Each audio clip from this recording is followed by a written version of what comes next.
Now, today we're having a little bit of a focus on the environment. It's very clear that the false agenda of climate change is being used to drive a huge number of policies, and those policies in turn are having a great effect on people's lives. So in today's news, we're going to have a look at some of the ways that this works, and hopefully this will give our audience the opportunity to get into their own research and make up their own opinions on exactly what's happening. But Debbie, we're going to kick off with yourself and intelligent cities, which of course is a strong theme, links into global cities, but we've also touched on this subject with correspondent Mark Anderson. Over to you. Yes, good afternoon, everyone. And of course, language is so important, isn't it? And thanks to people like Sandy, we've all become quite familiar with the term smart cities.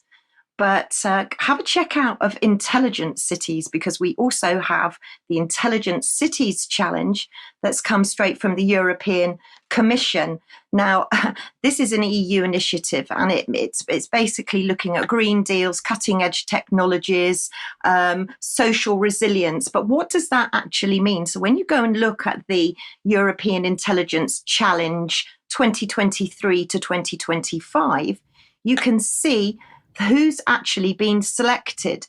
So I've just done a couple of screenshots for everybody that's watching that's in Europe. The next couple of screenshots may include your city. So we're looking at 64 core cities throughout 17 EU countries. Is your country listed here? Some of the ones that you will be familiar with, obviously, are Cork, Galway, Ibiza, Benidorm, Nicosia, Corfu. And here's some more on the next slide as well, just in case this is one of your cities. So we've got Tripoli, Valongo in Portugal. But not to be outdone, the UK is fast catching up. So the UK Gov launched just this month the smart tech to be trialled in towns and cities. This is going to be launched with £4 million of funding to boost local connectivity. This is basically street lamps and all singing, all dancing street lamps that are going to be able to charge your EVs. They're going to be able to boost your wireless connectivity. And of course, they're going to be able to track you and trace you. So let's have a look at an article from Computer Weekly that talks about the UK towns and cities gaining funding to trial this smart connectivity. And we really are looking at multi-purpose. I call them spies on pillars, actually. It seems to be lampposts on pillars.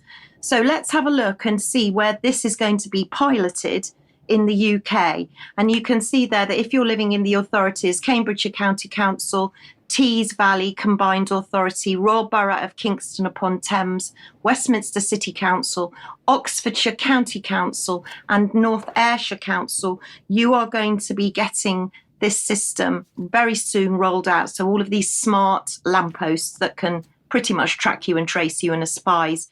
And just to end the Intelligent City section here, a couple of slides on a city you may not have heard of. This is Telosa, and this is going to be creating a new city in America. Now, this is a proposed utopia from a chap called Mark Law. He's a US billionaire. He's the former Walmart president. Telosa in Greek, by the way, means purpose. And you can see there from that slide that we're looking at the population as being 1 million in the next 5 years, but jumping up to 40 million. So these smart cities are being proposed everywhere. In the middle of that slide, the tower that you could see was the Equitism Tower, which is meant to be the beacon of light. Debbie, thank you very much for that. Well, your city or your new city with all of that wonderful or maybe not so wonderful architecture reminded me of Neom in the Middle East. If you haven't seen the UK discussion on that, have a look on the UK Column website. But this is the linear city, which is supposedly going to be the place to live if it's ever built.